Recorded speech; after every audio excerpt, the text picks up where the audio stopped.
Okay, we're going to try this again. I'm trying to do so many things. So today we're going to start the fight.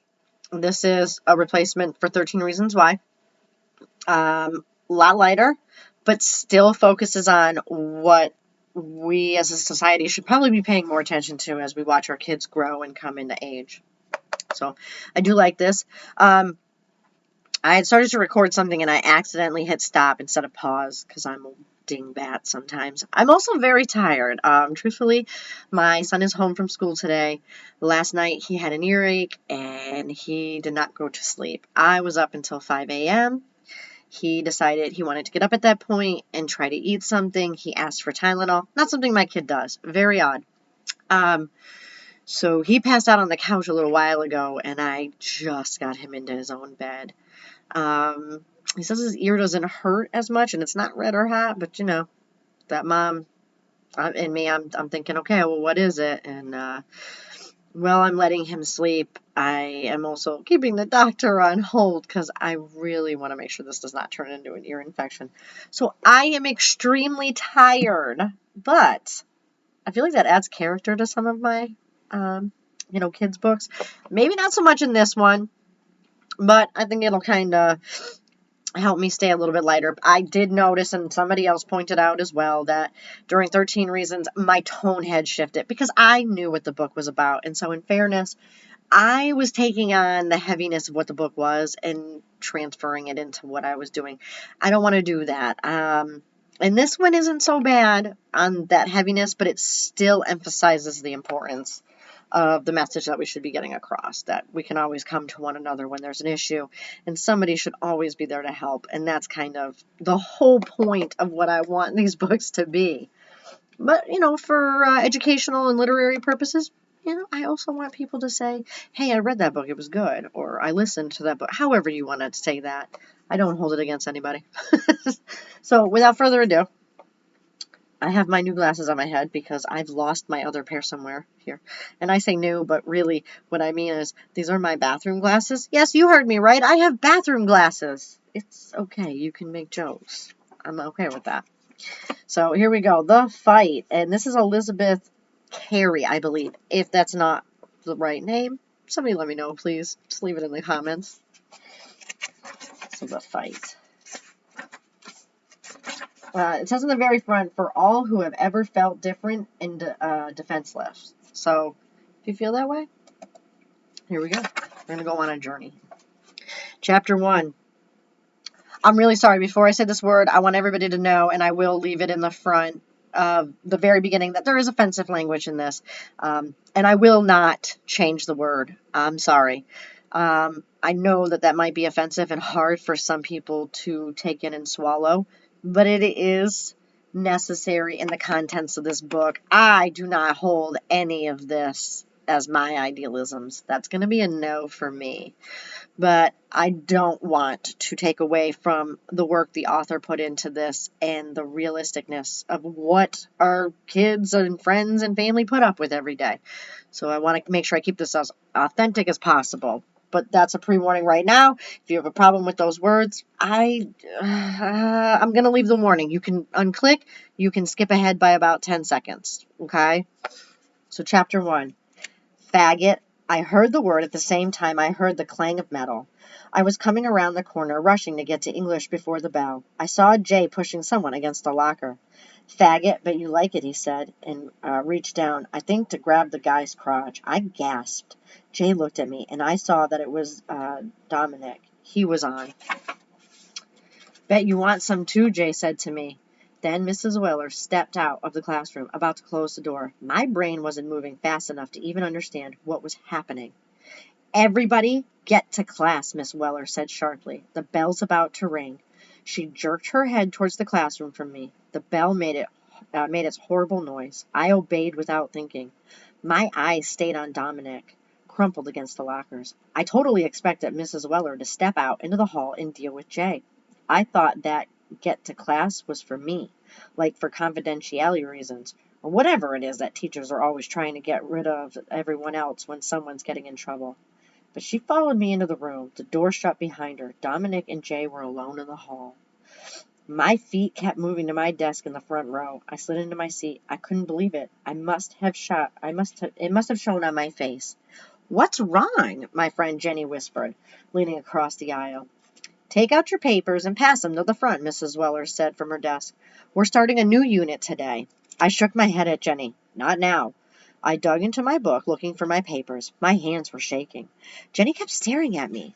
She mimmed writing, and raised an eyebrow. I held up a finger. Lester poked me in the back with a stack of papers. I took them and added mine. Mrs. Weller was striding across the front of the room, picking up the stacks. Thank you, Isabel, she said, as I handed her the stack. I could tell she was trying for a normal voice. I didn't think I could look at her.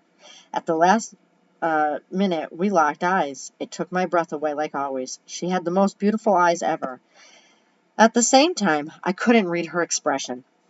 As Mrs. Weller started talking about our new unit, Harlem Renaissance Poetry, I wrote a note to Jenny. I told her what had happened in the hall. I told her how Weller did nothing. Remember how she was all over the guy who called Keisha the N-word during passing time, I wrote. Weller took him to the office. He got suspended, but she just left Dominic in the hall with that a-hole. I'm worried about him. It was really scary. I tossed the note on Jenny's desk. Are you sure she saw/heard it? Jenny wrote back. She had to see it, and I'm sure she heard him say faggot. She was right there, I scribbled.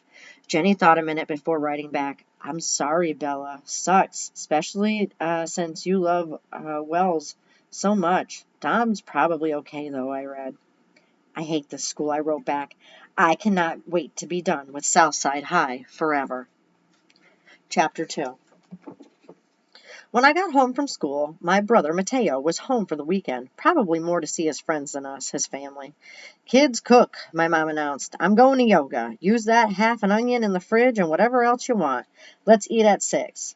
Poppy and I will both be home then. Mateo shook his head. I come to see you all from working so hard at college, and all I want is a good home-cooked meal. He pretended to wipe away the tear. Whatever, I said. I still have to cook on kids' night, but I'm doing all the work alone now. So start chopping. You're doing dishes, too. While we worked, Mateo talked like always. He was always a pretty nice big brother to me. Sure, maybe it was only because I had spent my entire life hanging on his every word and thinking he was perfect. But this time, after Mateo ranted about some political stuff and raved about his philosophy class, he actually asked me how school was going. I don't know how that works. I didn't know how to answer. I was still upset about Dominic, but I wasn't quite ready to talk about it. Makes perfect sense. Without waiting for an answer, Mateo said, What are you reading in English? It's too bad you don't have Watson. She's so cool. I think we're starting the Harlem Renaissance next, I said. I didn't mind not having Mrs. Watson. She looked like a guy, and she talked in this abrupt way, not like the beautiful Weller. She's comparing her teachers who wore the most amazing clothes. I loved staring at her in class. Anyways, Watson had left Southside after Mateo graduated. Cool. I took a whole class on the Harlem Renaissance last year, remember? I stared at him blankly. Mateo laughed. Izzy, you so don't even listen to me, do you? Don't call me Izzy, I said automatically. After dinner, I unpacked my homework. I wasn't going to start any homework on a Friday night, though. Mateo grabbed my reading list for English. He frowned. Didn't you say you were doing the Harlem Renaissance? How come Langston Hughes isn't on this list? I shrugged. I was looking at my math assignments and wondering if I should try to do it when Mateo was around so he could help me. When are you going? I started. And James Baldwin. County Cullen. Clyde McKay. What the? I yanked the list out of his hand. Mateo, I don't know. I don't know who any of those people are. And I don't care right now. And neither did you when you were a junior high school. Even if you are super smart, I could feel tears coming into my eyes. I didn't even know what I was fighting about with him. I just had a stressful day. Okay, I muttered, shoving the list into my folder. But Mateo was barely listening to me. I think some or maybe all of those guys were gay, he said. I remember because the unit was how Watson kind of came out to us. I mean, most people already thought she was. But she was pretty open about discrimination back then and what she'd experienced. He had my attention now. Those guys you say were gay, and none of them are on the list? What the hell, I thought too. Was Weller some kind of gay hater? Did that explain her actions today? For some reason, this made my stomach plunge. Mateo, did kids beat up other kids for being gay when you were at Southside? He looked at me. Yeah, sometimes. I never saw it, but I heard rumors. Certain teachers were super strict about kids saying that so gay and stuff. Watson, obviously. And Salzar. He's gay too. Salzar's gay? I said. He taught theater, not a class I had, unfortunately. Yeah, Mateo shrugged. So what? So what? So what? It's like in your little liberal college bubble, you forgot what it's like where we live. It's a big deal at Southside if people just think you're gay. I was getting worked up at this point. Whoa, what's up? Mateo asked. Then his phone rang. Oh, sorry, I gotta get this, he said, and turned away as he answered. Hello? Hey, Matt, I heard a girl's voice say. Hey, Casey, what's up? He said, walking out of the living room. I heard the door to his room shut. I put my head down on the table. So I'm gonna stop, and we're gonna pick back up on chapter 3. I will make sure, like I said, that I put up warnings. The language is strong. I think I kind of forgot about that. But rest assured, this book is age appropriate for middle school and high school. If you are a family who would like to have these books to your children, just be aware. The language is vulgar and strong, and it's not my view at all. Not a word I really like saying, but there it is. And I won't take away from the author's credibility. I think that kind of diminishes the point of the book. So yes, warnings will be put up. And I will see you guys for the next couple of chapters.